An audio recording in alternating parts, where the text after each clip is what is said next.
وداعيا إلى الله بإذنه وسراجا وقمرا منيرا فأعوذ بالله من الشيطان الرجيم بسم الله الرحمن الرحيم عما يتساءلون عن النبأ العظيم الذي هم فيه مختلفون كلا سيعلمون ثم كلا سيعلمون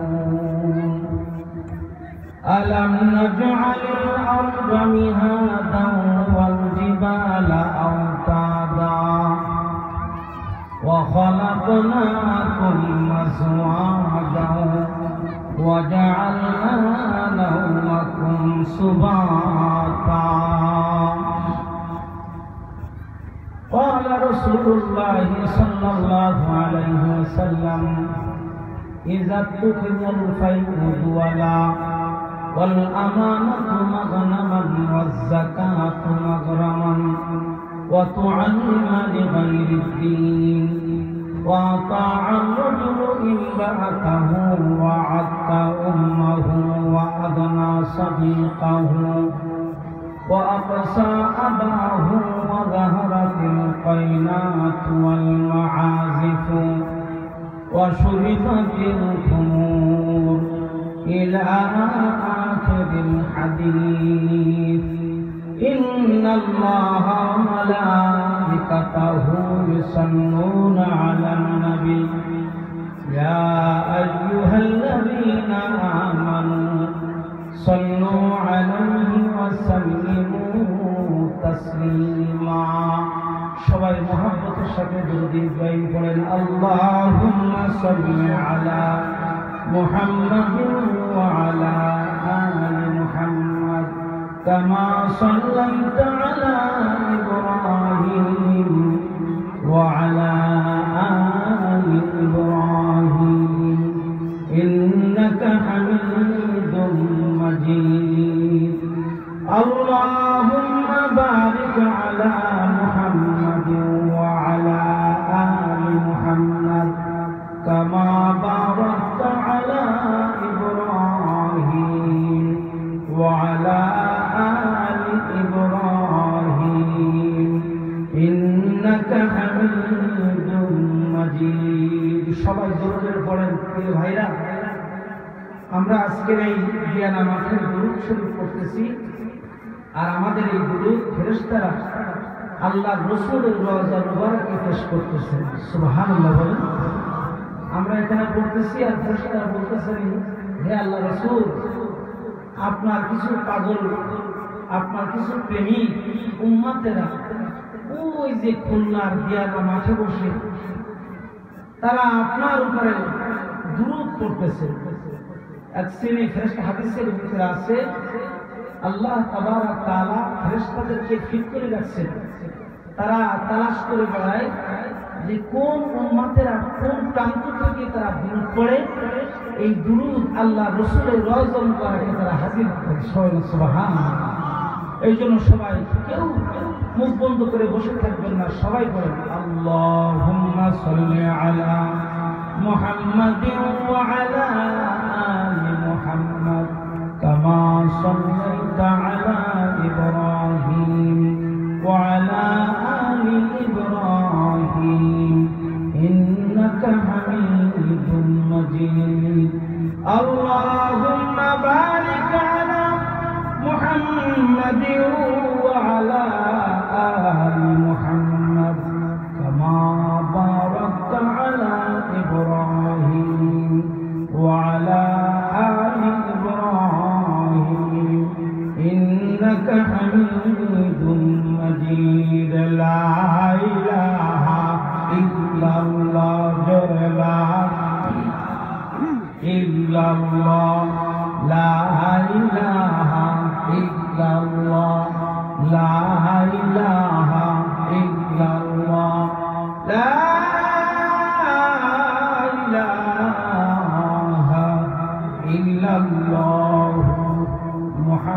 মুহাম্মাদুর রাসূলুল্লাহ। ঐতিহ্যবাহী বিয়ানা দক্ষিণপাড়া ইসলাম প্রেমী যুব সমাজের উদ্যোগে আজকের এই তাফসীরুল কোরআন ওয়াজ মাহফিলের সম্মানিত সভাপতি সাহেব, যিনি এতক্ষণ পর্যন্ত আলোচনা করেছেন, আমরা তার ছাত্ররও উপযুক্ত না। এরপরে প্রধান অতিথি যিনি আসবেন তিনিও তার ছাত্র। আমি হয়তো ওনার কাছে সরাসরি পড়ি নাই, কিন্তু আজকে প্রধান অতিথি তারই ছাত্র, তার হাতে গড়া সন্তান। সুবহানাল্লাহ বলবেন না? আবার বলেন আলহামদুলিল্লাহ। আল্লাহ শুকরিয়া। তারা দোকান করছে আর হাজারো খরিদ্দার, তাদের দোকানের হাজারো খরিদ্দার আছে। তো প্রধান অতিথি যিনি দায়িত্ব পালন করবেন তিনি সম্ভবত পৌঁছাই গেছেন, তিনি ইনশাআল্লাহ আমার পরে আসবেন।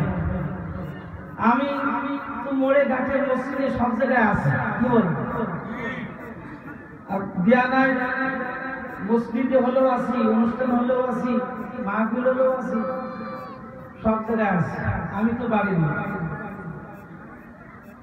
তারপরেও যেহেতু আপনারা ভালোবাসেন আর এলাকার মানুষ যেহেতু মাহফিল করলেই আমাকে ডাকে, বাইরে হাজার মাহফিল থাকলেও এলাকার মাহফিল এটা বাদ দেওয়া যায় না, তাদের মহব্বত আসতে হয়। এখানে মনে কথা ঠিকই ঠিক।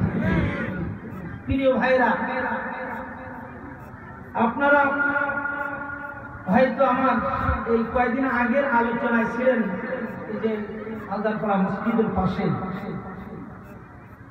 ওখানে এক আলোচনা করতে গিয়ে আমি তার আংশিক কিছু আলোচনা করেছিলাম। কিয়ামতের আলামত প্রসঙ্গে আলোচনা করতেছিলাম, মনে আছে আপনাদের যারা ছিলেন অনেক? তার একটি বিষয়ে আলোচনা করেছিলাম, দ্বিতীয় বিষয়ে আজকে আলোচনা করব। এই দ্বিতীয় বিষয়ে আলোচনা করে ইনশাআল্লাহ শেষ করব। এই পৃথিবীতে আল্লাহ তাআলা আমাদেরকে পাঠিয়েছেন মানুষ, তাদেরকে আল্লাহ তাআলা জোড়ায় জোড়ায় সৃষ্টি করেছেন। পুরুষ পাশাপাশি এই পুরুষদের শান্তির জন্য, পৃথিবীতে শান্তির জন্য আল্লাহ তাআলা পাঠিয়েছেন নারী। যারা বলার কথা ঠিকই ঠিক না? একটা গরুর ভিতরে দেখবেন প্রাণীর ভিতরেও কিন্তু এরকম আছে, জোড়া জোড়া আছে, আছে না? গাছের ভিতরে কি একটু জোরে কথা বলেন, আছে? গাছের ভিতরেও আছে। আমরা যে তরকারি খাই, দৈনন্দিন তরকারি খাই, এর ভিতরে একটা আছে পটল, চেনেন আপনারা? 12 মাস মানে পাওয়া যায় পটল। এই পটল যারা লাগাইছে তারা জানে। আরেকটা আছে কাঁকরোল, আছে না? গায়ে কাঁটায়। এই কাঁকরোল চাষাদের কাছে জিজ্ঞাসা করবেন, যারা চাষি, এই কাঁকরোল ধরাইতে গেলে এই ফুলের মধ্যে মদ্দা এবং মায়ার পরাজয়ন করা লাগে। তারপরে সেখান থেকে ফল তৈরি হয়। সুবহানাল্লাহ বলেন। আল্লাহ পাকের দুনিয়ার নিজাম, এই পৃথিবীতে জোড়ায় জোড়ায় আল্লাহ তাআলা সৃষ্টি করেছে। প্রিয় ভাইরা, আমি সূরা নাবা তার কয়েকটি আয়াত তেলাওয়াত করেছি। এই আয়াতের ভিতরেই আল্লাহ তাআলা ঘোষণা করেছেন যে আমি সৃষ্টি করেছি তোমাদেরকে জোড়ায় জোড়ায়।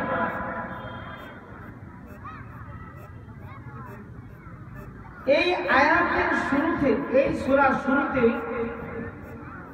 আল্লাহ পাকের হাবিবের কাছে কাফেররা প্রশ্ন করত, হে আল্লাহ রাসূল, কিয়ামত কবে হবে? মহাপ্রলয় সম্পর্কে আল্লাহ পাকের হাবিবের কাছে জিজ্ঞাসা করা হতো। হুজুর সাল্লাল্লাহু আলাইহি ওয়াসাল্লাম আল্লাহর নবীকে আল্লাহ তাবারক তাআলা এই কিয়ামত প্রসঙ্গে ঘোষণা দিয়েছেন, এখানে আলোচনা করেছেন। এই আলোচনা করতে গিয়ে এক পর্যায়ে আল্লাহ তাবারক তাআলা ঘোষণা করেছেন, وَخَلَقْنَاكُمْ أَزْوَاجًا وَخَلَقْنَاكُمْ أَزْوَاجًا আমি তোমাদেরকে সৃষ্টি করেছি স্বামী এবং স্ত্রী রূপে, অর্থাৎ নারী পুরুষ জোড়ায় জোড়ায়। প্রিয় ভাইরা, শুধুমাত্র যদি আল্লাহ তাআলা পুরুষ সৃষ্টি করতেন, এই দুনিয়াতে এত শান্তি থাকতো না। আর যদি শুধু নারী তৈরি করতেন, সৃষ্টি করতেন, তাহলে শান্তি থাকতো না। একটি সংসার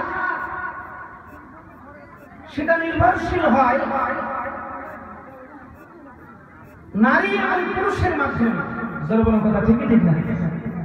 বংশ বৃদ্ধি হয় সেটাও নারী এবং পুরুষের মাধ্যমে। একজন মানুষের দেখবেন যদি স্ত্রী না থাকে, তাহলে তার সামাজিক ভাবে কত বাধা, চলতে কত সমস্যা, সংসারে থাকতেও কত সমস্যা। আবার একজন স্ত্রী, একজন মহিলা, একজন নারীর যদি স্বামী না থাকে, তাহলেও তার চলতে কত সমস্যা। বলবো কথা ঠিক ঠিক না? একজন আরেকজনের উপরে নির্ভরশীল। পুরুষের জিম্মাদারি, দায়িত্ব হলো কামাই করা, আর নারীর দায়িত্ব হলো পরিবারের মধ্যে থেকে তার সংসার পরিচালনা করা, দেখাশোনা করা, তার সেবা খেদমত করা। এটা হলো নারীর দায়িত্ব।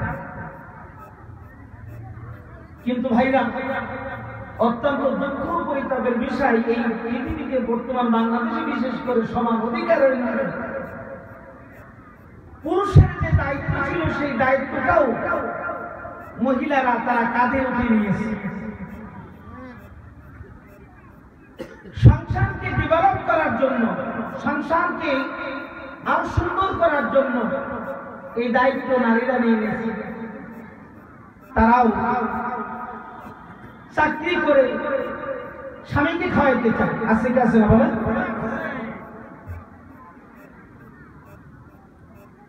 এই কামাই করার দায়িত্ব ছিল কার? এটা কত বলেন কার? পুরুষের। নারীর কামাই করার দায়িত্ব ছিল, কিন্তু এই নারী সে নিজে বোঝা বহন করেছে। আল্লাহ, প্রিয় ভাইরা, আচ্ছা বলুন তো, সংসারে মানুষ, এই মানুষের এই পৃথিবীতে মানুষ, পশু, যা কিছু আছে, এদের খাদ্যর জিম্মাদারি, দায়িত্ব কার? এটা আপনারা কি বিশ্বাস করেন?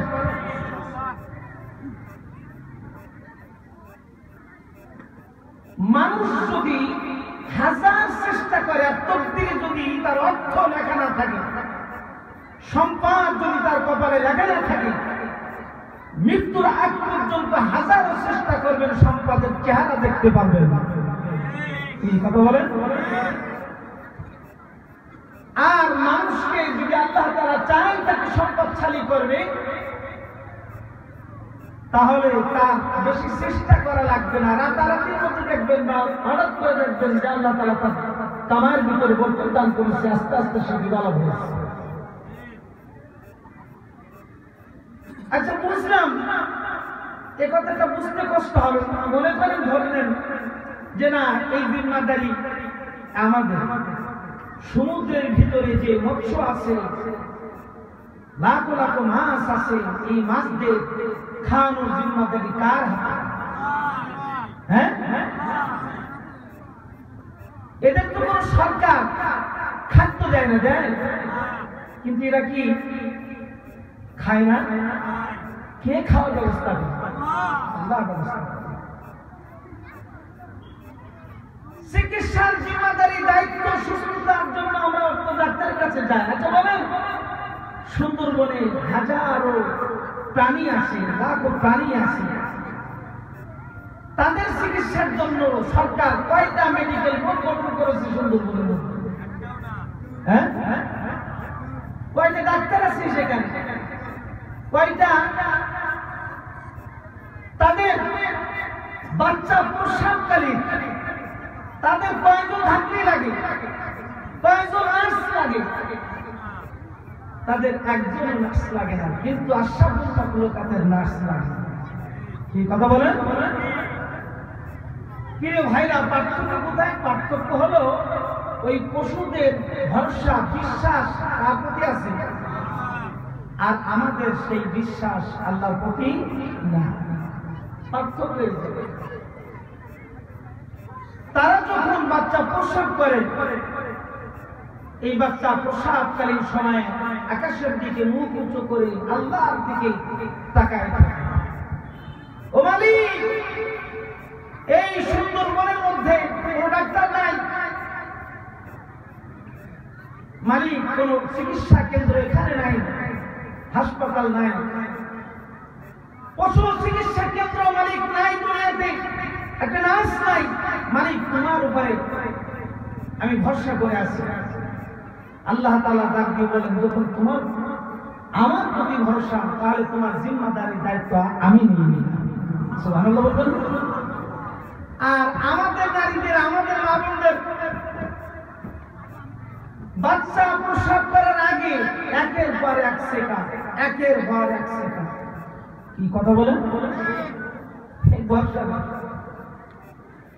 কোন অবস্থায় আছে, কোন পজিশনে আছে? আচ্ছা, সন্তান তো আল্লাহ তাআলা দিবেন, তোমার এই দায়িত্ব কেন নিতে গেলে? কোন পজিশনে আছে দেখার জন্য তুমি কেন দিবে? যেই তুমি দেখার জন্য গেছো, আল্লাহ তাআলা তোমার স্বামীর পকেটে টাকা এখন ব্যয় করে বাইর করে দিচ্ছে, যাও 30,000 40,000 টাকা মেডিকেলে দিয়ে আসো। কি জরুরি কথা, ঠিক কি ঠিক? একজন নারী সেতু থাকবে, কার উপর ভরসা করে বলেন? আল্লাহর উপর ভরসা করে থাকবে, মালিকের উপর ভরসা করে থাকবে। কারণ একটা পশু যখন নাকি বাচ্চা প্রসবকালীন মারা যায়, তার জন্য কোন সুসংবাদ নাই। কিন্তু আশরাফুল মাখলুকাত একটা মায়ের যদি বাচ্চা প্রসবকালীন মারা যায়, আল্লাহ নবী ঘোষণা করেছেন তার শহীদি মওত নসিব হয়ে যায়। কি মওত নসিব হয় বলেন? শহীদি মৃত্যু। শহীদি মৃত্যু, সে শহীদের স্ত্রী হিসাবে হাসরের ময়দানে, সে শহীদ হিসাবে হাসরের ময়দানে উঠবে। বাচ্চা প্রসবকালীন যদি কোন মা মারা যায়, তাহলে তার নসিব কত ভালো। বদরের যুদ্ধে, বিভিন্ন যুদ্ধে যে সকল সাহাবায়ে কেরাম নিজেদের জীবন বিসর্জন করে আল্লাহর দ্বীনকে জমিনে বিজয় করবার জন্য নিজেদের জীবনকে উৎসর্গ করেছেন, তারা যেমন বুকের খুন, বুকের তাজা রক্ত ঢেলে দিয়ে তারা যেমন শহীদের মর্যাদা অর্জন করেছে, একজন মা যখন বাচ্চা প্রসব করে, ওই বাচ্চা প্রসবকালীন যদি মারা যায়, আল্লাহ তাবারক তাআলা ওই শহীদের মওতের, আল্লাহু আকবার, ওই শহীদের মওত নসিব করে দেয়। ওরকম শহীদের মর্যাদা তার নসিব হয়। তাহলে মায়েদের তো চিন্তা থাকার কথা না, পরেশানি থাকার কথা না। হুজুর, মানুষ তো বাঁচতে চায়, মরতে চায় না। কি কথা ঠিকই ঠিক না? হাজার বাঁচতে চাও, হাজার বাঁচতে চাও, যদি মৃত্যু তোমার কপালে লেখা থাকে তাহলে তুমি বাঁচতে পারবে। এই যে সোশ্যাল মিডিয়াতে দেখেছেন বৈশাখগামী লঞ্চ, এই লঞ্চে কত মেয়েরা তার বাবাকে হারাইছে, কত মেয়েরা তার স্বামীকে হারাইছে, কত বাবা তার কলিজার টুকরা সন্তানকে হারাইছে। লঞ্চে আগুন ধরে গেছে। আচ্ছা বলেন, আগুনের শত্রু কি? কথা বলেন। পানি। পানি পানি দিয়ে আগুন, পানি আগুনে মারলে ছিটাইলে আগুন নিভে যায়। আগুনের সবচেয়ে বড় শত্রু হলো পানি। লঞ্চ ছিল কোন জায়গায়? ডাঙার ঘরে চলে লঞ্চ। হ্যাঁ, পানির পরে চলতেছে, পানি নিচে, যে পানি আগুনের শত্রু, ওই পানির উপরে লঞ্চ চলে, তারপরেও কিন্তু জীবন বাঁচাতে পারে নাই।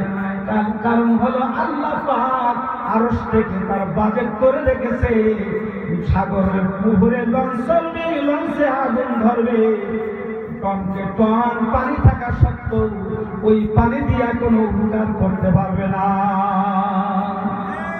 যেরকম কথা ঠিক ঠিক না? এই জন্য ভরসা করতে হবে কার উপরে বলেন? আল্লাহর উপরে ভরসা করতে হবে। ভাইরা আমার, তো আমি যে কথা বলতেছিলাম, আল্লাহ তো জোড়ায় জোড়ায় সৃষ্টি করেছেন, নারী এবং পুরুষ সৃষ্টি করেছেন এই দুনিয়াতে শান্তির জন্য, শান্তিতে বসবাস করো।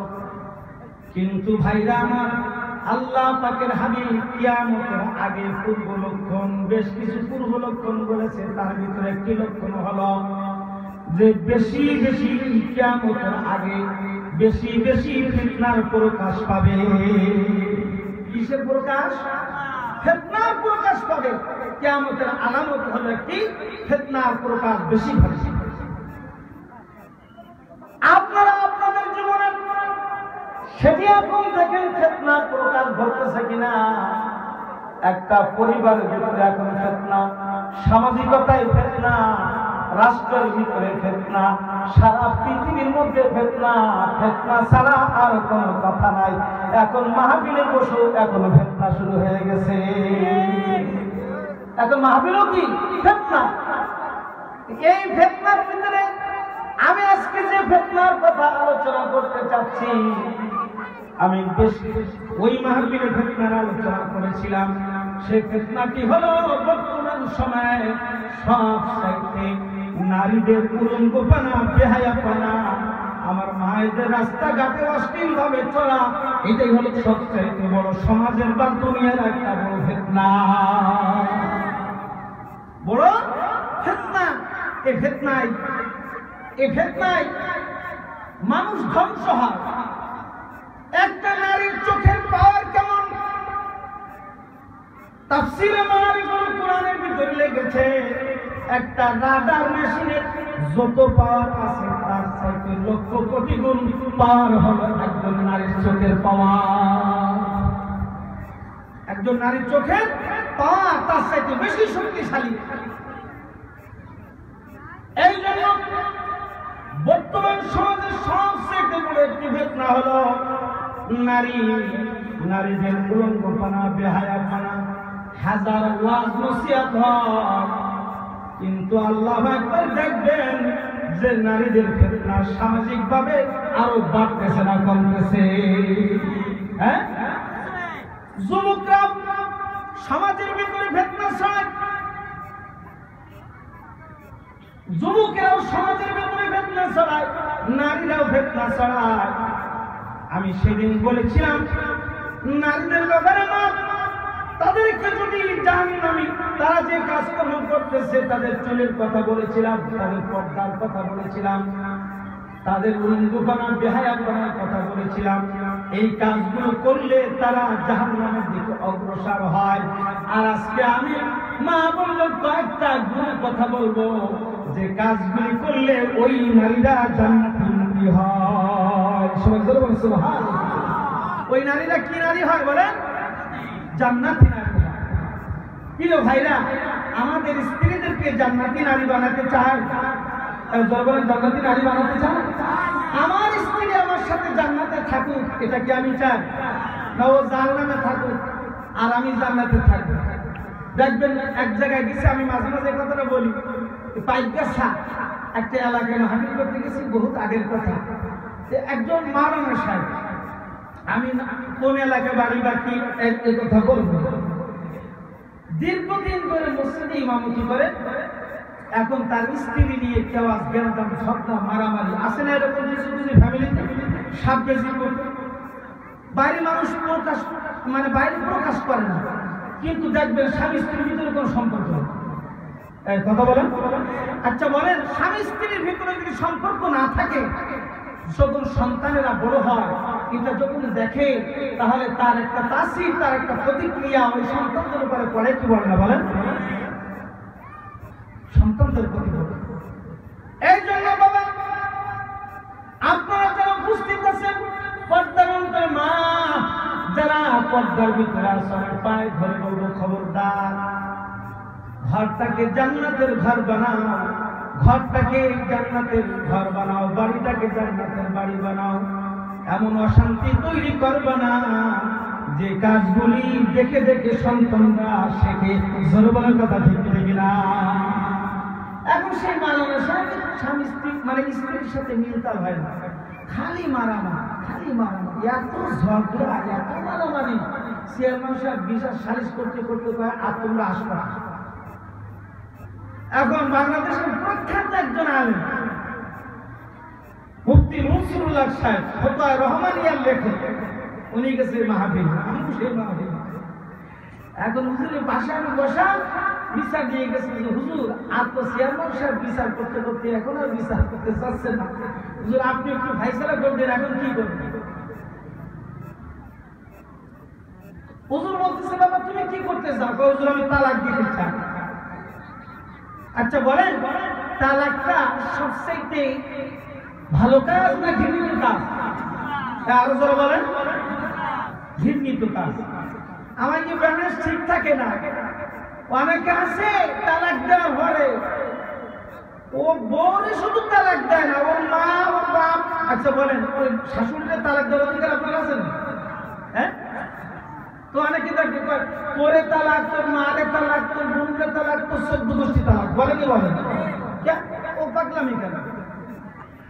আচ্ছা তুমি তালাক দিচ্ছ, ঠিক আছে, তোমার বউদের তালাক দিচ্ছ, তোমার শাশুড়িদের তালাক দেওয়ার অধিকার তোমার কেউ দেবে? ও কি তোমার বউ না শাশুড়ি? শাশুড়ি তো মায়ের স্থানে। জোরবলার কথা ঠিক ঠিক না?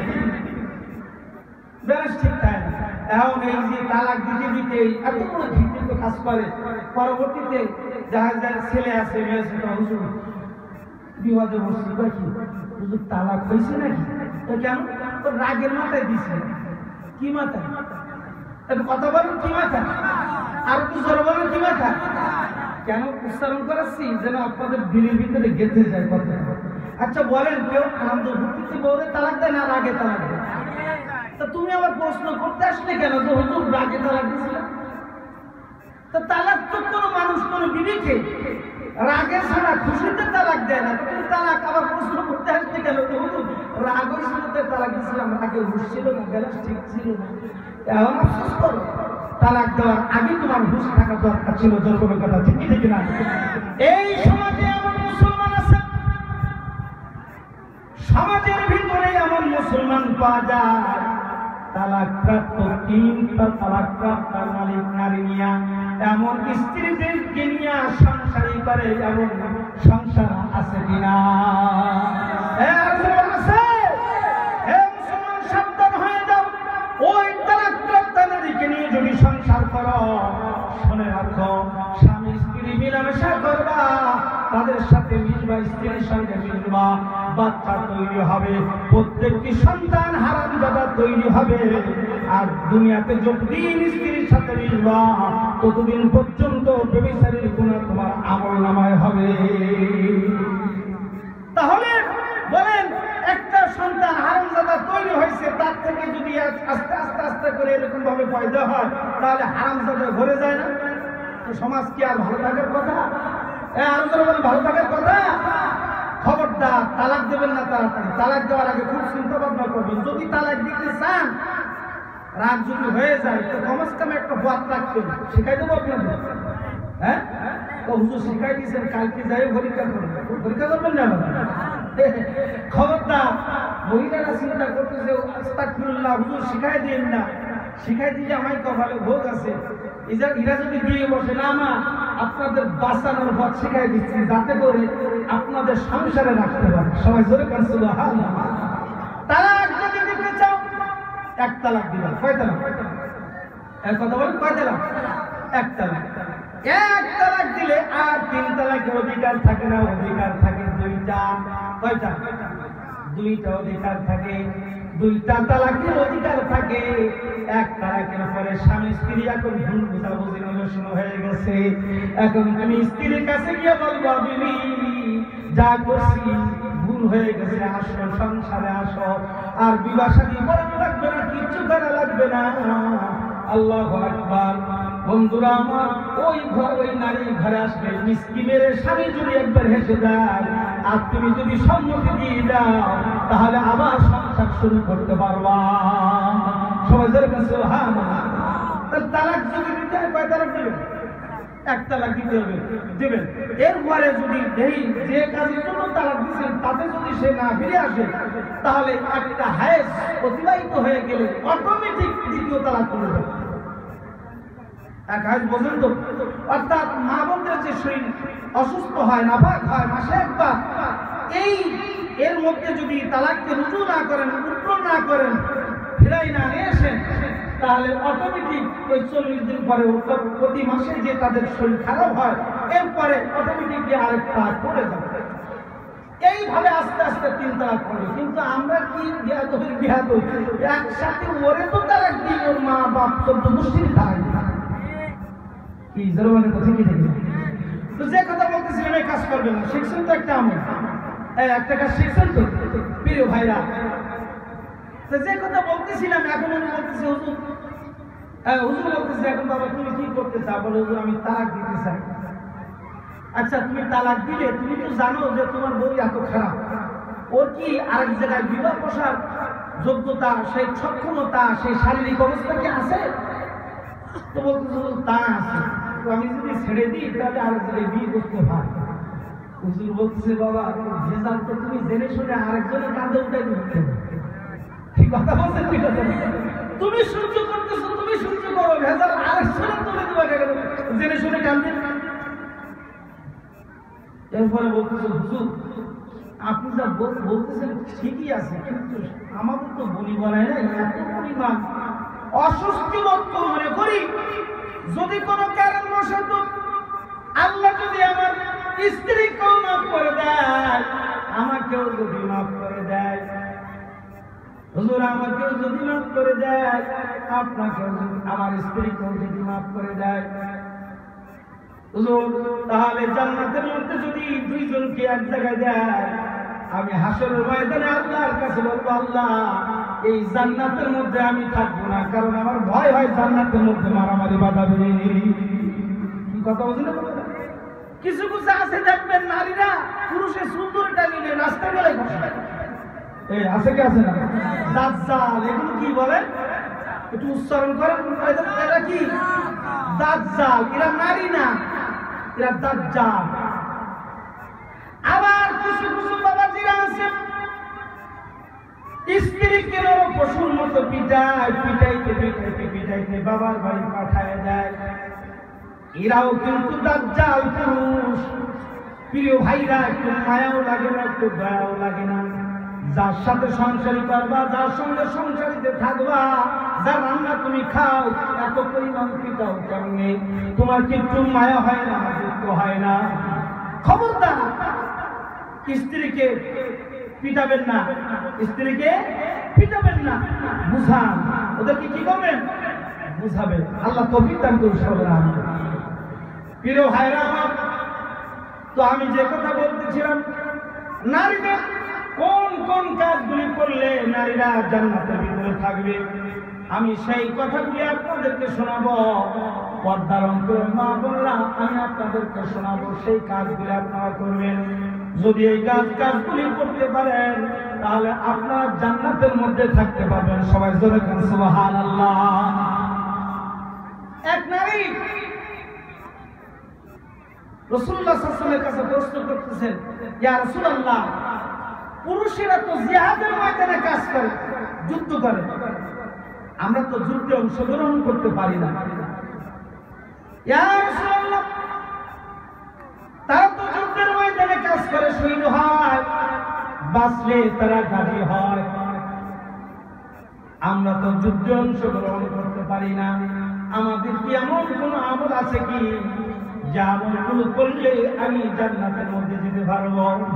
আল্লাহ নবী ঘোষণা করলেন তুমি তোমার সংসারে যাবতীয় কাজ কাম গুছাবা, কাজ কাম করবা, স্বামীর সেবা করবা, ঠিক মতো খেদমত করবা, তাহলে ওই যে সাহাবীরা যুদ্ধের ময়দানে যুদ্ধ করেছে সব পেয়েছে, তোমার স্বামীর সংসারে থেকে কাজগুলো গুছালো, তোমার সেই সব আল্লাহ পাক আমলনামায় লিখে দেবে। সুবহানাল্লাহ বলবেন না? প্রিয় ভাইরা, পর্দার অন্তরে মা বলো না, মা সংসারের কাজগুলো গুছা, স্বামীর খেদমত করো, কিন্তু গুছাবে কর নিজের ফ্যাশনদার জ্বালা। আল্লাহু আকবার, এত ব্যস্ত মার্কেটিং, এত ব্যস্ত যে এখন আর সংসার গুছানোর টাইম নাই। জনগণের কথা ঠিকই ঠিকই না? সংসার গুছাও, পরিবার গুছাও, পরিবারের কাজকর্ম করো। এই পরিবারের কাজকর্ম করলে আল্লাহ পাক তোমাকে যুদ্ধের ময়দানে জিহাদ করলে যে সব, সেই সব তোমার আমলনামায় লিখে দেবে। প্রিয় ভাইরা, মা বোনেরা শোনেন,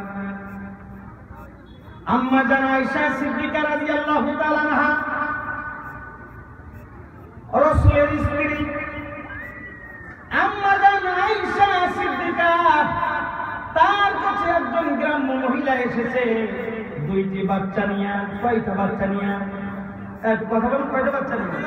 দুইটা বাচ্চা নিয়ে আসছে। আম্মা জান আয়েশা সিদ্দিকার হাতে ছিল খেজুর, 3টা খেজুর।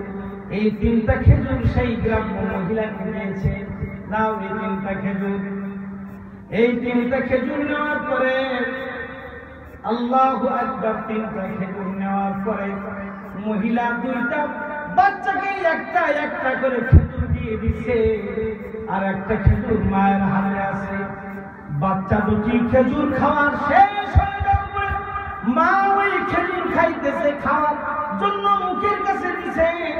এমন সময় বাচ্চা দুটি ডাক দিয়ে বলে, মা ওই খেজুরটা আমাদেরকে দাও। মা মুখের কাছ থেকে এনে খেজুরটাকে 2 ভাগ করে, তারপরে 2 সন্তানকে ভাগ করে দিছে, তোমরা খাও। এই অবস্থা দেখে আম্মা জান আয়েশা সিদ্দিকা রাদিয়াল্লাহু তাআলা আনহা রাসূলের কাছে গিয়া ডাক দিয়ে বলে, ইয়া রাসূলুল্লাহ, আমি আজকে একটা আশ্চর্য ঘটনা দেখলাম। কি দেখেছ? বলে, আমি দেখেছি আমার হাতে 3টা খেজুর ছিল, গ্রাম্য একজন মহিলা এসেছে আমার কাছে, আমি 3টা খেজুর তাকে দিয়েছি, তার কাছে ছিল 2টি সন্তান। এই 3টি খেজুরের মধ্যে 2টি খেজুর সন্তানের হাতে তুলে দিছে।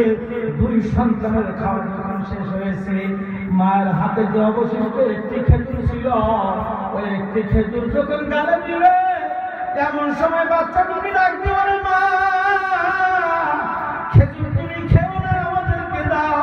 মায়ের যে কি মহাব্বত, কি ভালোবাসা, মায়ের খেজুরটা গালে দেয় না দিয়া ওই খেজুরটা 2 ভাগ করে সন্তানকে দিয়েছে। ওই সন্তান দুটি খুশি হয়ে খেজুর খেয়েছে। আল্লাহ নবী ডাক দিয়ে বলেন, যে নারী এমন কাজ করলো, মুখের খাওয়ার সন্তানদেরকে খাওয়ালো, ওরে ঘোষণা দিয়ে দাও, ও নারী জান্নাতি মানুষ। সবাই জোরে বলেন সুবহানাল্লাহ। ও নারী কি মানুষ বলে? এবার এখান থেকে ছোট্ট একটা কথা আমার মনে পড়ে গেল, বাতানেরা একটু মাঝে মাঝে তাকায়া দেখবেন, ছোটবেলার কথা মনে করবেন। যখন নাকি আপনি বসছেন, মা কোনো খাবার খাইবে এমন সময় বসছেন, অনেক সময় চরম দুঃখিনী মা খাবারটা নিজে খাই নাই, সন্তানের গালে তুলে দিচ্ছে। জোরের কথা ঠিকই ঠিক না? এ ভাইরা, আল্লাহু আকবার। এই জন্য অনেক আছে এখানে যারা আহারে যাদের মা আছে, খবরদার, দুনিয়াতে বেঁচে থাকতে মায়ের কদর করবা। আল্লাহু আকবার, মায়ের সেবা করবা। আল্লাহ নবী ঘোষণা করেছিলেন, জান্নাতুল তাহতা আকদামিল উম্মাহাত। এ আমার উম্মতেরা, তোর মায়ের পায়ের তলে আমি বেহেশতে রেখেছি। সবাই জোরে বলেন সুবহানাল্লাহ। মায়ের পায়ের তলে কি বলে? বেহেশতে রেখেছেন। প্রিয় ভাইরা আমার, আল্লাহু আকবার। তো আমি বলতেছিলাম, মুখের খাবার বাচ্চাদেরকে যারা খাওয়ায়, ওই সমস্ত নারীরা জান্নাতি মানুষ। সবাই জোরে বলেন সুবহানাল্লাহ। মুখের খাবার যে সমস্ত নারীরা খাওয়ায়, তারা কি মানুষ? জান্নাতি মানুষ। প্রিয় ভাইরা, আল্লাহু আকবার। এরপর হুজুর আকরাম সাল্লাল্লাহু আলাইহি ওয়াসাল্লাম ঘোষণা করেছেন, সমাপ। হুজুর আকরাম সাল্লাল্লাহু আলাইহি ওয়াসাল্লাম বলেছেন, আমি যে একটু আগে একটা কথা বলছিলাম, গর্ভ অবস্থায় আর যখন নাকি মা থাকে, যখন দুনিয়ায় বাচ্চা প্রসব করে, প্রসবকালীন কোন মা দুনিয়া থেকে মৃত্যুবরণ করে, ওই মায়ের সুসংবাদ, জান্নাতের সুসংবাদ আল্লাহ পাকের হাবিব দিয়েছেন। সবাই জোরে করে সুবহানাল্লাহ। তাহলে স্বামীর খেদমত, এরপরে নিজে গালের খাওয়া, সন্তানদের খাওয়ানো, নিজে ক্ষুধা থাকে কিন্তু সন্তানকে খাওয়া।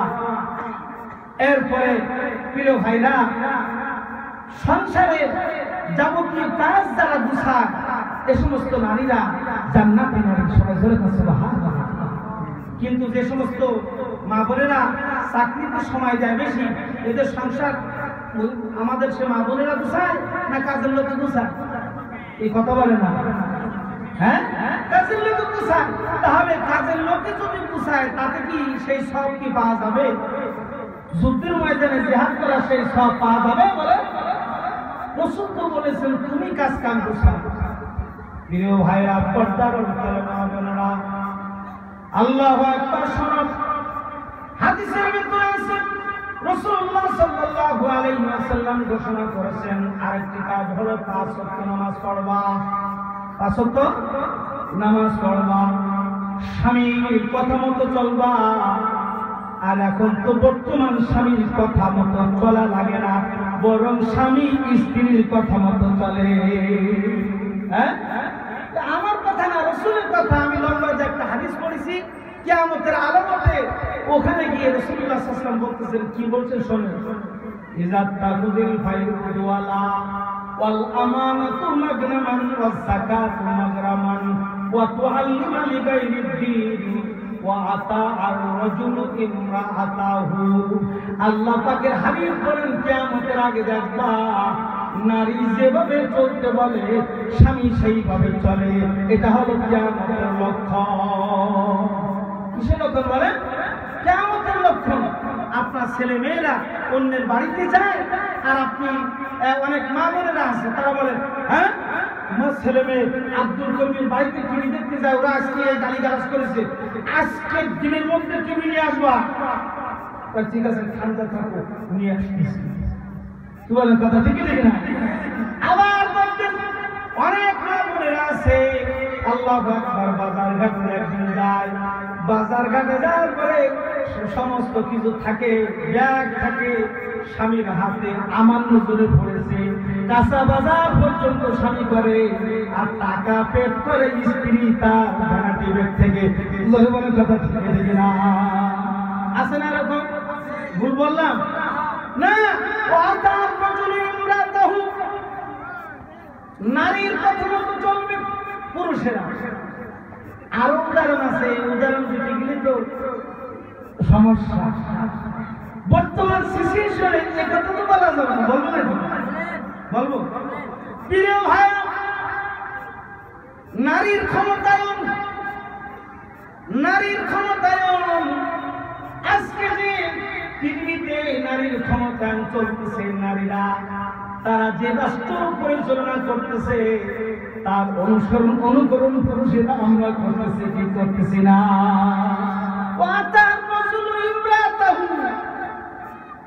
পুরুষেরা নারী এটা অনুসরণ করে চলবে।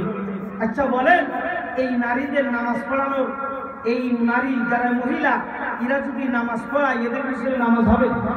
হ্যাঁ, তো মসজিদের ইমাম বানান না, তো ওই জায়গার ইমাম বানাইছেন কি জন্য? কি কথা বলছেন? আচ্ছা, বাড়ির যখন বিবাহ শাদী হয়, তো বাড়ির বিবাহ শাদী হয় যখন হয়, সবকিছু হয়, তখন কি সমস্ত কাজের জিম্মাদারি দায়িত্ব কি ওর হাতে তুলে দেন না আপনি করেন? কথা করেন? হ্যাঁ, তো ওই জায়গায় বানাইছেন কেন ইমাম? সমস্যা কোন জায়গায়? প্রিয় ভাই, এটা কিয়ামতের পূর্ব লক্ষণ। ওয়াতা রাজুলু ইমরাআতাহু, ওয়াতা রাজুলু ইমরাআতাহু। পুরুষেরা নারীর কথা মতো চলবে, ভাইরা পুরুষরা নারীর কথা মতো যদি চলে বুঝবেন যে কিয়ামত অতি কাছাকাছি এসে গেছে। কিয়ামত অতি কাছাকাছি এসে গেছে। প্রিয় ভাইরা, এই নারী, এই মা, মায়েদের সম্পর্কে আল্লাহ রাসূল কি বলতেছেন শোনেন। যাদের ঘরে 3টা কন্যা সন্তান হয়, কয়টা? কয়টা আছে নাকি এরকম 3টি কন্যা সন্তান? কাদের কাদের আছে একটু হাত দেখান। আমার তো আছে। ও মাশাআল্লাহ, অনেক ভালো। এই যে শোনেন, আপনাদের কি লজ্জিত করা না, আমি তো 3 মেয়ের বাপ। আল্লাহর নবী বলেছেন 3টি কন্যা সন্তান যাদের বাড়িতে আছে, যে বাবা 3টা কন্যা সন্তান জন্ম দিয়েছে, শুনে নাও, ওই 3টে কন্যা সন্তানকে দ্বীন শিখাইছে, ইসলাম শিখাইছে, আমল শিখাইছে, আখলাক শিখাইছে। এরপরে যোগ্য ছেলের হাতে ওই বাবা তার মেয়েকে তুলে দিয়েছে। যদি এরকম কাজ করতে পারে ওই বাবার জন্য, মায়ের জন্য জান্নাত ওয়াজিব হয়ে যায়। সবাই জোরে বলুন সুবহানাল্লাহ। ভাইরা, তাহলে এক সাহাবী বলতেছেন, ইয়া রাসূলুল্লাহ, যদি 2 মেয়ে থাকে? কয় মেয়ে? 2 মেয়ে থাকে। বলে 2 মেয়ে থাকলেও সেও জান্নাতে যাবে। ইয়া রাসূলুল্লাহ, যদি 1 মেয়ে থাকে? বলে 1 মেয়ে থাকলেও জান্নাতে যাবে। সবাই জোরে বলুন সুবহানাল্লাহ। রাসূলের কয় মেয়ে ছিল? আল্লাহর নবী কয় মেয়ে ছিল? 4 মেয়ে না? 4 মেয়ে ছিল। রাসূলুল্লাহ সাল্লাল্লাহু আলাইহি ওয়াসাল্লামের 4 মেয়ে ছিল। আল্লাহু আকবার। পুত্র সন্তান দুনিয়াতে একজনও টিকে থাকে নাই। আল্লাহ পাক অপ্রাপ্ত বয়সে তাদেরকে দুনিয়া থেকে উঠায় নিয়েছিলেন। আর যতগুলি কন্যা সন্তান ছিল তাদের প্রত্যেকের বিবাহ হয়েছিল। যতগুলি কন্যা সন্তান আছে তার মধ্যে সবচাইতে শ্রেষ্ঠ কন্যা সন্তান হলো ফাতিমাতুজ জোহরা। সবাই জোরে কান সুবহানাল্লাহ। যে ফাতিমার কবর মসজিদে নববী, আল্লাহ রাসূল যেখানে ঘুমায় আছে, তার সেই রওজা মুবারকের সোজাসুজি একটা রাস্তা আছে, ওখান থেকে রাসূলকে সালাম দিয়ে বের হলেই সামনে কবর বাঁধে, কবরস্থান বাঁধে। এই কবরস্থানের নাম হলো জান্নাতুল বাকি। কি বলে? জান্নাতুল বাকি। এই জান্নাতুল বাকিতে ফাতিমা ঘুমায় আছে। সবাই জোরে কান সুবহানাল্লাহ। ফাতিমা কার কন্যা? ফাতিমা কার কন্যা? ফাতিমার কন্যা হলো খাদিজাতুল কুবরা রাদিয়াল্লাহু তাআলা আনহা। সবাই জোরে জোরে কান সুবহানাল্লাহ। কার কন্যা? খাদিজাতুল কুবরার কন্যা। ভাইরা, ফাতিমাকে রাসূলুল্লাহ সাল্লাল্লাহু আলাইহি ওয়াসাল্লামের রাসূলুল্লাহ সাল্লাল্লাহু আলাইহি ওয়াসাল্লাম জান্নাতের সুসংবাদ দিয়েছেন ফাতিমাকে। ফাতিমাকে জান্নাতের সুসংবাদ দান করেছেন যে ও ফাতিমা, আল্লাহু আকবার, তোমার সঙ্গে আমার সঙ্গে জান্নাতের মধ্যে দেখা হবে। সবাই জোরে কান সুবহানাল্লাহ। রাসূলের ইন্তেকালে ফাতিমা যখন কাঁদতেছে, তখন ফাতিমাকে জান্নাতের সুসংবাদ কে শুনিয়েছেন বলেন? আল্লাহ নবী শুনিয়েছেন। প্রিয় ভাই, রাসূলুল্লাহ সাল্লাল্লাহু আলাইহি ওয়াসাল্লাম নারীদের ব্যাপারে জান্নাতের সুসংবাদ দিয়েছেন। একাধিক নারীর সম্পর্কে পাওয়া যায়। তার ভিতরে একজন হলো ফাতিমা, আর একজন হলো ভাইরা মারিয়াম আলাইহিস সালাতু ওয়াস সালাম, আর একজন হলো আসিয়া, আরেকজন হলো আসিয়া। প্রিয় ভাইরা, মারিয়াম হলো ঈসা আলাইহিস সালাতু ওয়াস সালামের মা মারিয়াম। এই মারিয়াম সম্পর্কে আল্লাহ পাকের হাবিব জান্নাতের সুসংবাদ দান করেছে। জান্নাতের সুসংবাদ দান করেছেন। আবার ওদিকে নারীদের আল্লাহ তাবারক তাআলা যেমন মর্যাদা দান করেছেন, রাসূলুল্লাহ সাল্লাল্লাহু আলাইহি ওয়াসাল্লাম এই নারীদের মর্যাদা প্রতিষ্ঠিত করেছেন এই পৃথিবীতে। কে প্রতিষ্ঠিত করেছেন বলেন? আল্লাহ রাসূল। কারণ এই নারীদের মর্যাদা একসময় ছিল না, সম্মান মর্যাদা একসময় ছিল না। আমরা মর্যাদা খুঁজি কাদের কাছে? যারা বিজাতীয়, এদের কাছে আমরা খুঁজি যে এরাই মনে মর্যাদা দান করেছে। ঘরের মা বোনেরা, তোমাদের মর্যাদা এই পৃথিবীতে দান করেছেন আল্লাহ। আর সেটা কায়েম করেছেন মুহাম্মদুর রাসূলুল্লাহ সাল্লাল্লাহু আলাইহি ওয়াসাল্লাম। শোনো, এক সময় এই দুনিয়াতে কন্যা সন্তান হলে মানুষ কি করতো? জীবন্ত মাটি দিত, জীবন্ত মাটি দিত মানুষ। অনেকে আসে না, দেখবেন মেয়ে হলে কি করে? লজ্জায় চেহারা দেখাইতে পারে না, ওরা লজ্জা, মুখ কালো হয়ে যায়, তখন মিষ্টি আর কপালে জোটে না। কিন্তু ছেলে যদি হয় 2 মণ, 2.5 মণ, 5 মণ, গরু 4টে, কি কথা বলে ভাইরা? সন্তান, পুত্র সন্তান যদি 10টা হয় বা 1টা হয়, জান্নাতের সুসংবাদ কি আল্লাহ তাআলা দিয়েছেন? তাহলে তোমার মেয়ে হলে তোমার মুখটা কালো হয়ে যাবে। অনেকে আছে মেয়ে হওয়ার সাথে সাথে বউর বাবার বাড়ি পাঠাবে, আর আলতো সময় যদি ধরা পড়ে তাহলে তো কোনো কথাই নেই।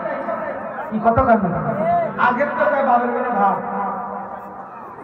আচ্ছা বলেন তো, অনেকে আছে কন্যা সন্তানের সন্তান ছড়ে অথবা কন্যা সন্তান হলে তখন সেই স্ত্রীর পরে জুলুম অত্যাচার শুরু করে। আচ্ছা, কন্যা সন্তান বানানোর মালিক কি স্ত্রী? আরো যেমন স্ত্রী কে কে দেয়? এমন যদি মনে করেন যে স্ত্রী দায়ী, আপনি দায়ী না? ওর যদি পিটানো হয়, ওর পরে যদি অত্যাচার জুলুম করা হয়, তাহলে সেই অত্যাচার জুলুমের ভাগ আপনার গ্রহণ করা লাগবে না? আপনিও তো দায়ী। কি কথা বলে না কেন? আপনি তো দায়ী। কাজে প্রিয় ভাইরা, নারী আমাদের মা বোনদের প্রতি অত্যাচার জুলুম করবেন না। কন্যা সন্তান যদি হয়, 3টি কন্যা সন্তান, এদেরকে সুন্দর করে লালন পালন করবেন, এদেরকে কোরআন শেখাবেন। কি শেখাবেন বলেন?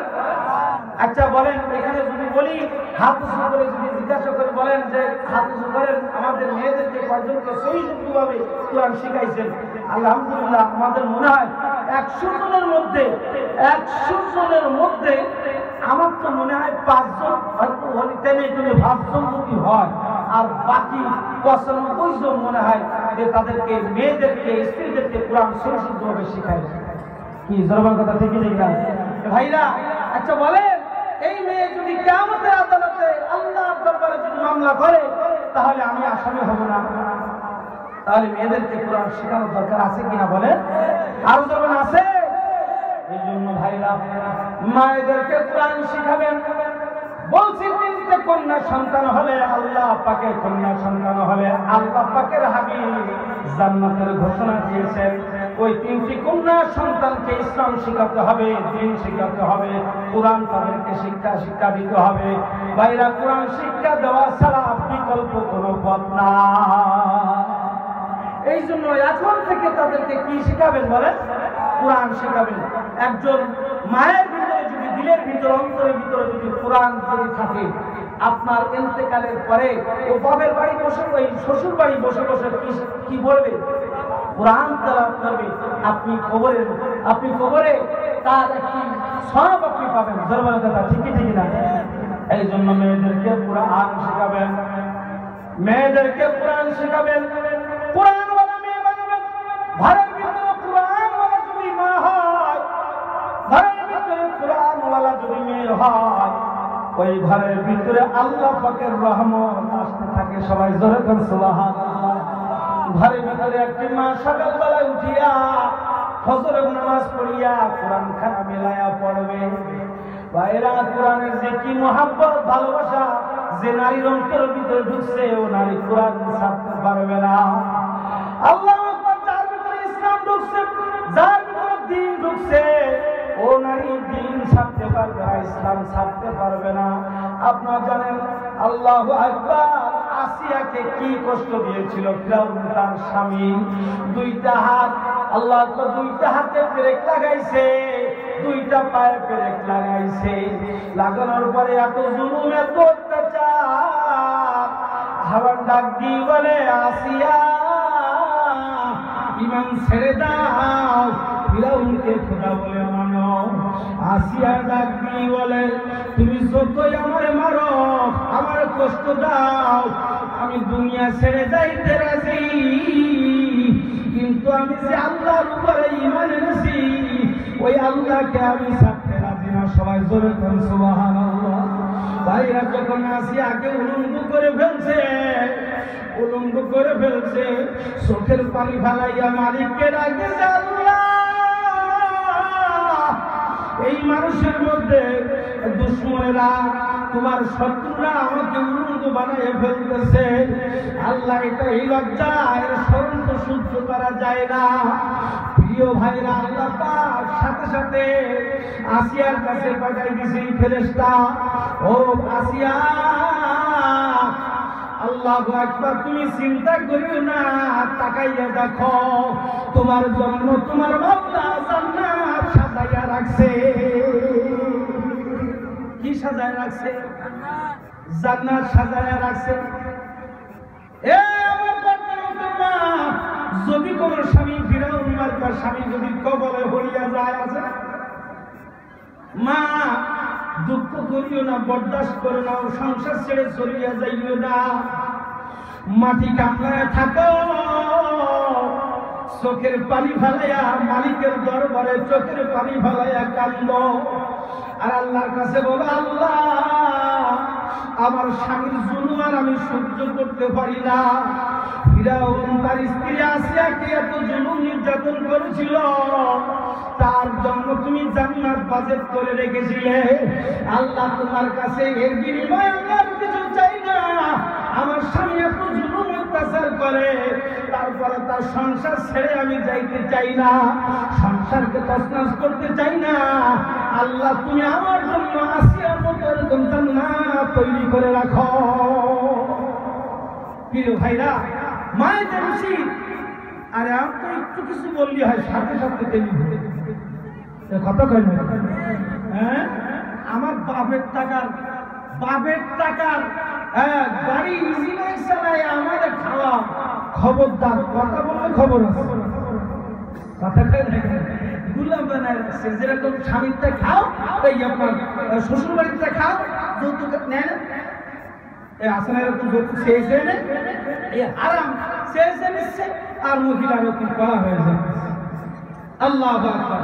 প্রিয় ভাইরা, পর্দার অন্তে মা বোনেরা, মা কষ্ট সহ্য করো, ধৈর্য ধারণ করো, বরদাস্ত করো, সংসারে অশান্তি তৈরি করো না। সংসারে মাটি কামড়ায় থাকো, ঘরকে কামড়ায় থাকো, স্বামীর সংসারকে সাজানোর চেষ্টা করো। কষ্ট যদি সহ্য করতে পারো, আল্লাহ তাআলা কষ্টের বিনিময়ে তোমাকে জান্নাত দান করবেন। সবাই জোরে কাছে সুবহানাল্লাহ। তো আমি যে কথা বলতেছিলাম, প্রিয় ভাইরা, এক সময় তো নারীদের মর্যাদা সমাজে ছিল না। মর্যাদা দান করছে কে? আল্লাহ। আর প্রতিষ্ঠিত করেছেন কে? মুহাম্মদুর রাসূলুল্লাহ সাল্লাল্লাহু আলাইহি ওয়াসাল্লাম। আর আমরা দেখবেন ওই যে মঞ্চে দাঁড়ায় কয়, আমরা অধিকার চাই, অধিকার চাই, সমান অধিকার চাই, নারীর ক্ষমতায়ন চাই।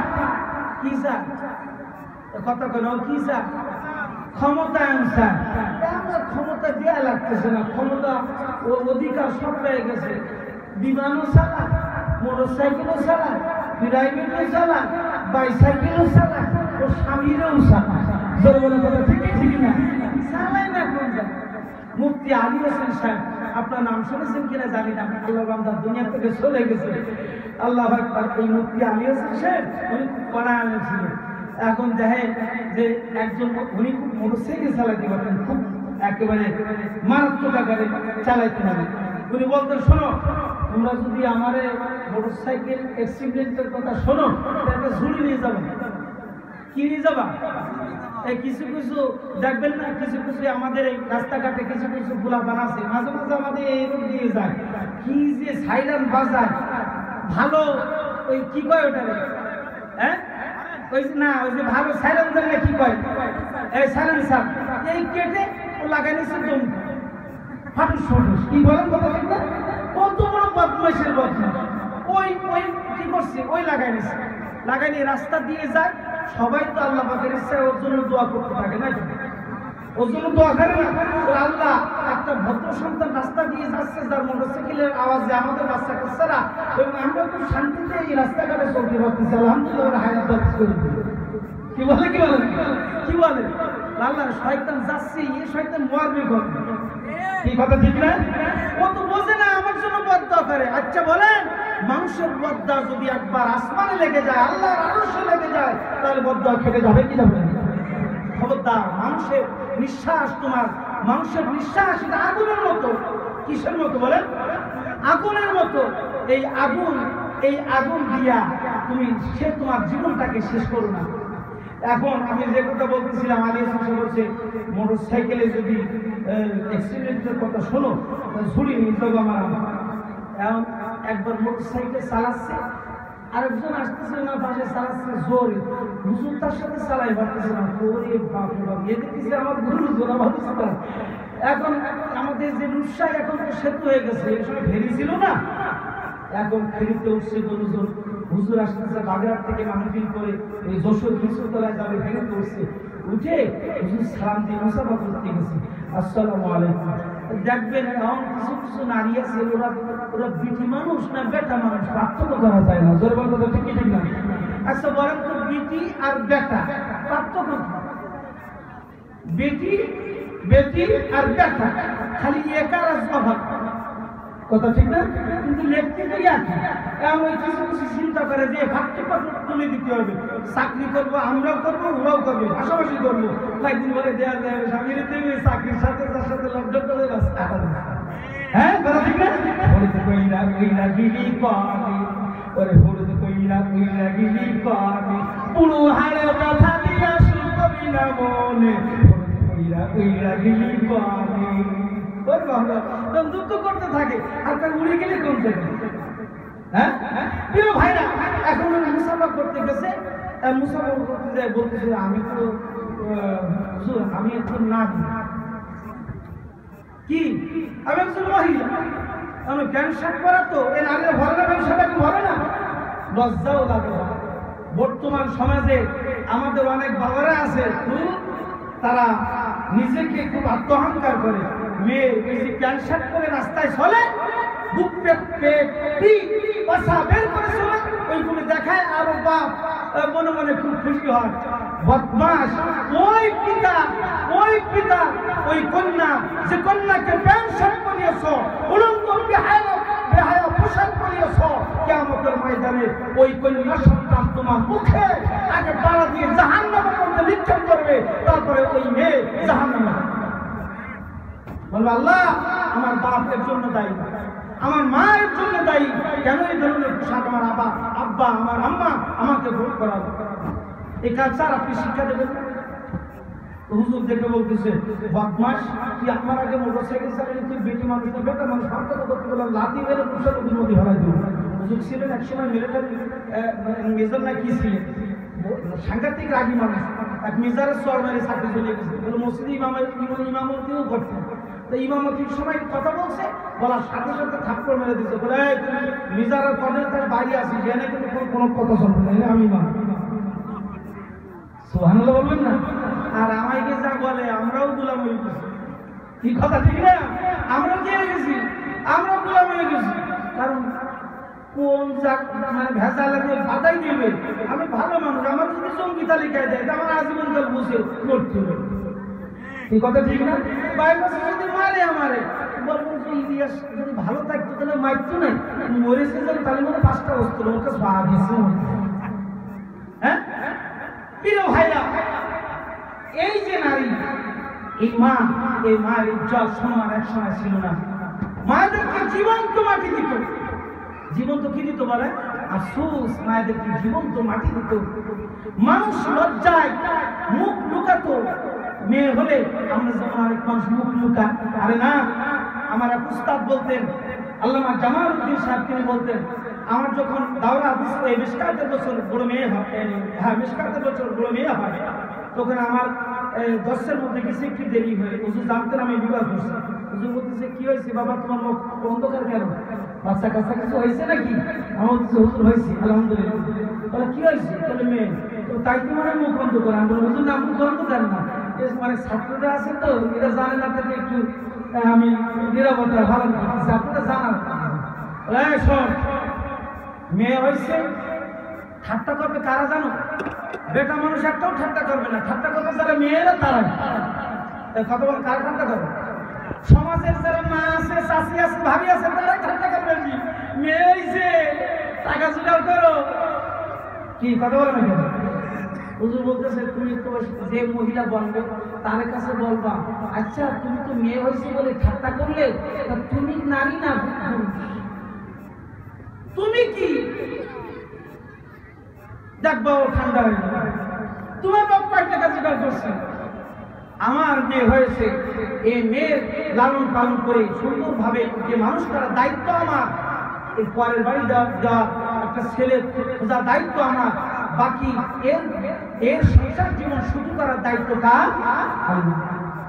কিন্তু আমরা খুঁজি কি মেয়ের সময় খুঁজি জামাইটা চাকরি আছে কিনা, একটা মৌলবী যদি হয় তো ওরা দিচ্ছে না, তো খয়রাত পেয়ে থাকে, ও সুখী হবে না। কি কথা ঠিক না?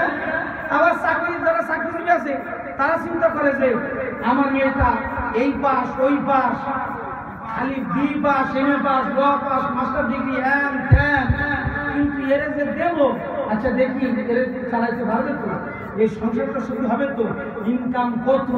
আরে বাবা, এই ইনকাম দিয়ে করবা কি? আল্লাহ যদি সুখ না দেয়, কোটি কোটি টাকা না হলেও ওই সংসারে সুখ হয় না। সর্বন কথা ঠিক না?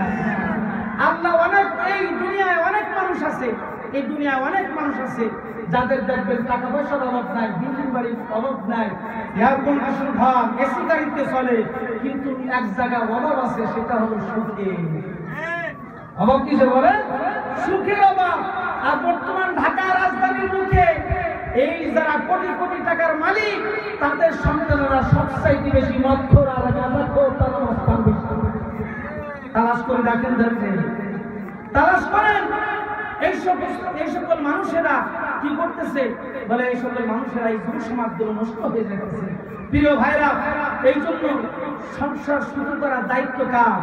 আল্লাহ। আপনি খুঁজবেন নেককার, দিনদার, পরহেজগার, পরিবারের নামাজি কিনা, এরা সৎ কিনা, এদের আচরণ ভালো কিনা। কথা ঠিক আছে তো? আর পুরুষরা কি করবে? সুন্দরী কিনা, কি কিনা, সুন্দরী কিনা, তাই করবেন তো। চেহারা ভালো, এই মাকাল বলছেন, মাকাল ভাত দেখছেন জীবনে? মাকাল হলে উড়ে চেহারা কিন্তু খুব ভালো, কিন্তু একবার গালে দিলে উড়ে দিতে এর মতন দিতে কিন্তু আর পাওয়া যায় কি? দিতে পাওয়া যায় না। উড়ে দেখলেই মাকাল বলার মতো তুমি পাগল হয়ে যাও না, পাগল হয়ে যাও না। তুমি খোঁজো এই নারীটা নামাজি কিনা, এই মেয়েটা নামাজি কিনা, দিনদার কিনা।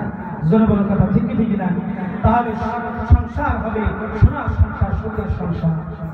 প্রিয় ভাইরা আমার, তো যে কথা বলতেছিলাম, আল্লাহু আকবার, আল্লাহ তাবারক তাআলা, আল্লাহু আকবার, আল্লাহ তাবারক তাআলা নারী ইজ্জত দান করেছেন, সম্মান দান করেছেন। এই নারীদেরকে জান্নাতি নারী আছে, এমন নারীদের ব্যাপারে পাওয়া যায় কমস কম 12 জন নারীদের কথা পাওয়া যায়।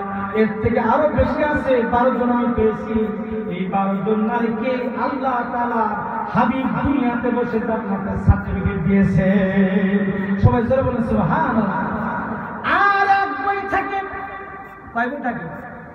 এক বই থাকে আশায়ে মুবাশশারা বলা হয় 10 জন সাহাবী। ভাইরা, 10 জন সাহাবী, এক বই থাকে আল্লাহর নবী পুরুষ সাহাবী, তাদেরকে এক বই থাকে জান্নাতের সুসংবাদ দান করেছে। কিন্তু ওই 10 জন শুধু যে পুরুষ সাহাবী জান্নাতি তা নয়, বরং ওই 10 জন ছাড়াও আছে। ওই 10 জনের মধ্যে হযরত বিলাল রাদিয়াল্লাহু তাআলা নাই, কিন্তু বিলাল রাদিয়াল্লাহু তাআলা জান্নাতের কথা রাসূলুল্লাহ সাল্লাল্লাহু আলাইহি ওয়াসাল্লাম অন্য জায়গায় বলেছেন। যেমন রাসূলুল্লাহ সাল্লাল্লাহু আলাইহি ওয়াসাল্লাম বলেছেন, মেরাজের রাতে যখন আল্লাহ পাকের হাবিব মেরাজে গিয়েছেন, জান্নাতের ভিতরে পায়ের আওয়াজ, পায়ের দুটার আওয়াজ পেয়েছেন, পায়ের আওয়াজ পেয়েছেন। ভাইরা, কার পায়ের আওয়াজ পাইলেন? বলে আল্লাহ নবী ডাক দিয়ে বলে, আমি জান্নাতের মধ্যে বিলালের পায়ের আওয়াজ পেয়েছি। সবাই জোরে করে সুবহানাল্লাহ। ভাইরা, অনুরূপ ভাবে হাসান হুসাইন, রাসূলের 2 নাতি, তাদের নাম কি বললাম? হাসান হুসাইন। এই হাসান হুসাইন পুরুষদের মধ্যে, এই হাসান হুসাইন এদেরকে আল্লাহ পাকের হাবিব জান্নাতের সুসংবাদ দান করেছেন। সবাই জোরে করে সুবহানাল্লাহ। প্রিয় ভাইরা, এই জন্য এই জান্নাতের সুসংবাদ প্রাপ্ত আমরা যদি আমাদের মায়েদেরকে বানাতে পারি, তারা যদি নামাজি হয়, তারা যদি স্বামীর খেদমতকারী হয়, তারা যদি স্বামীর মাল সামানা এগুলো যদি তারা কি করে রক্ষা করে, তাহলে প্রিয় ভাইরা স্বামীর কথা মতো চলে এবং যে কথাগুলো বলেছি এই কথাগুলো অনুযায়ী তারা আমল করে, আল্লাহ তাআলার বিনিময়ে মায়েদেরকে জান্নাত দান করবেন। সবাই জোরে বলেন সুবহানাল্লাহ। এই জন্য আমাদের মা বোনদেরকে এইভাবে তৈরি করতে রাজি আছি ইনশাআল্লাহ। আল্লাহ পাক সবাইকে কবুল করুন, সবাই আমিন। আমাদের মুফতি উসমান গনি হাবিবি সাহেব এসে গেছে। নারায়ে তাকবীর, নারায়ে তাকবীর, নারায়ে তাকবীর, আল্লাহু আকবার। শুনেন, রাত্রিবেলা ওয়াইজ আজকে কোনো জোর করে নিয়ে আসছি, উনি কিন্তু আবার একজন চেয়ারম্যান ক্যান্ডিডেট, চেয়ারম্যান প্রার্থী, যদি কাজ চলতেছে ওদিকে। তার মধ্যে বললাম যে ভাই আপনার আসতেই হবে, এই যুবকেরা মাহফিল হলাইছে, চেয়ারম্যানি করবেন ঠিক আছে, চেয়ারম্যানি কাজ করবেন ঠিক আছে, একটু রাত্রে একটু গিয়ে যান, না গেলে চেয়ারম্যানের একটু কাজ করে